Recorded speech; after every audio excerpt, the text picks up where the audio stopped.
can't I think of a video?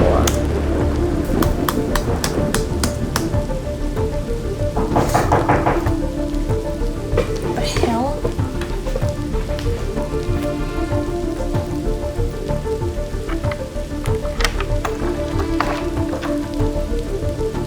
What is that? Oh, I think I know what this is.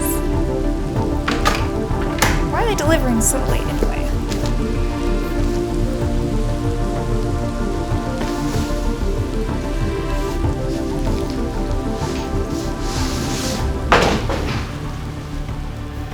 So this is the NAN light PavoTube 30C. This light has a color temperature that is variable from 27 to 6500K.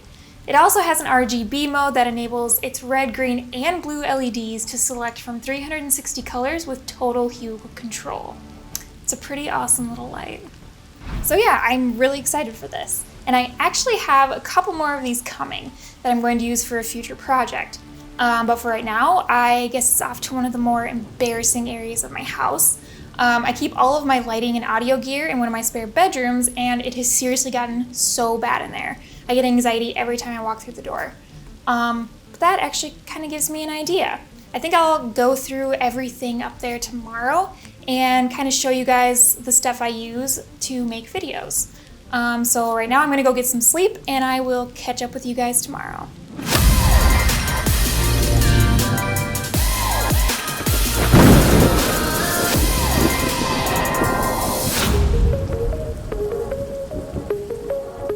Hey guys, welcome back. So this is the great garbage gear patch of the Upper Midwest. So this is where I keep all of my lighting and audio gear I use to make videos. Now I know I should probably tear down some of these modifiers to save space, but it's just a lot easier this way to grab and go. And then we have things like this. I believe this is called a Soft Lighter 2. It's a giant umbrella with diffusion. I've had it for over a year and I still have never used it. Silly. So yesterday I was talking about my lighting storage area and how it could seriously benefit from some organizing. Now I thought I would set up some of this stuff to get it out of the way and at the same time kind of show you guys the gear I use to make videos. So let's do this.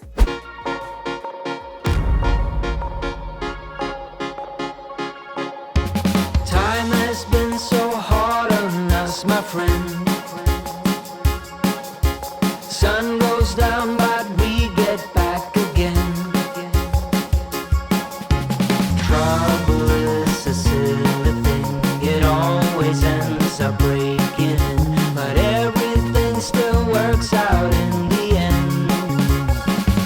No matter what they call it, no matter what they want it, they don't know there's no way they'll ever get it. Wind just blows, but we keep on standing. We'll call it whatever that we want it. Don't you know there's no way they will ever get it? Wind just blows, but we keep on standing, standing.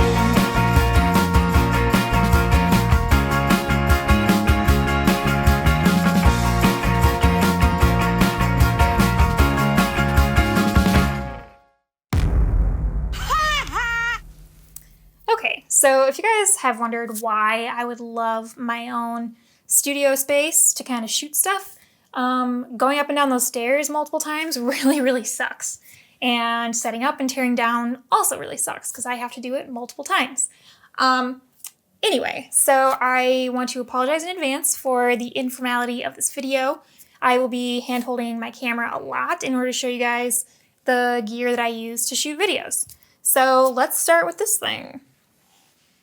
This is a newer universal camera cage, and it's kind of big and bulky, but it does a trick for what I need it to do. It allows me to mount my external monitor, a V-mount battery, as well as my H5 Zoom audio recorder. Now, usually my camera would be right here, but I gave my backup camera to a friend's daughter who's interested in photography, so I currently only have one camera. Still waiting on my A7S III Sony, but I'll keep waiting. As far as this V-mount battery goes, it's really, really nice to have. It powers my camera, my external monitor, along with this recorder, and I don't have to worry about batteries dying in the middle of a shoot or anything like that, so it's really, really nice to have. But yeah, so let's move on to audio. Okay, so as far as audio goes, I have learned a few things over the years, and one of the main things I've learned is always, always have backup audio. You never know what could happen. So let's just dive right into audio for a minute. So this is the H5 Zoom audio recorder. It is a multi-track recorder, and it has 2 XLR inputs, and it allows me to bypass my preamp on my camera and gives me a much cleaner sound. Now I pair this with the Rode NTG5. There's a shotgun mic and I love it, and I used to use the Rode VideoMic Pro, which was alright, but I really, really enjoy this one. Okay, so along with all of this, I still have my moving blankets, as you can see. I use them as sound blankets and they work perfectly well. Every time I do this setup, I use them. But going all the way back around, always remember to have a second audio. I use the Rode Wireless Go. Let me show you. I always keep it in my pocket. It's connected to a lav mic, and the receiver is on top of my camera. So I always have backup audio. I love it because I can walk around with it. I use it all the time. So keep that in mind. Okay, on to lighting. Okay, so as far as lighting goes, I use a 3-point lighting setup to light myself, and I use 2 extra lights to accent the background. Now, I usually shoot this angle at night because it's a lot easier to not battle with ambient light or daylight. So let's start with the key light. So I use the Aperture 120D Mark II with a light dome 2.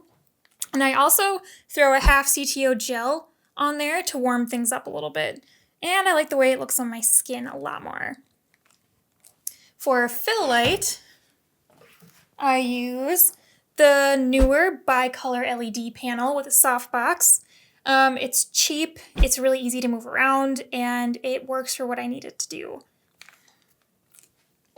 For a rim light, I use the Aperture F7 bicolor LED battery-powered light, and this just kind of gives off a nice edge light that would come from this practical back here. So, yeah. I'm moving right along.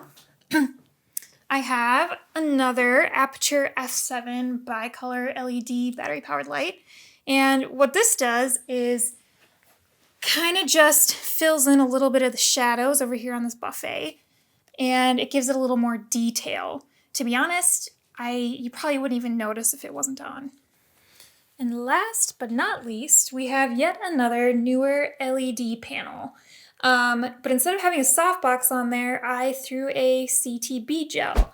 And that kind of just adds depth into the background of what we're shooting, as well as simulates a little bit of moonlight. So let's go back inside and see how all of this stuff works together.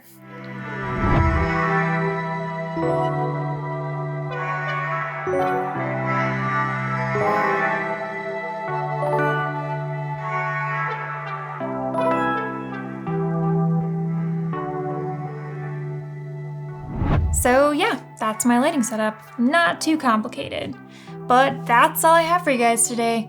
Thank you for helping me get over my writer's block and, more importantly, motivating me to get my gear closet in order. I mean, what a disaster.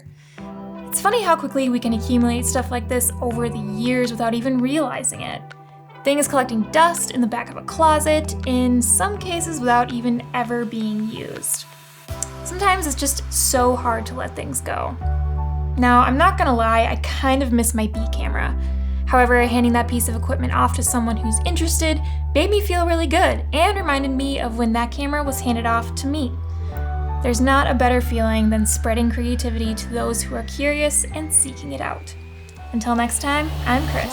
See ya.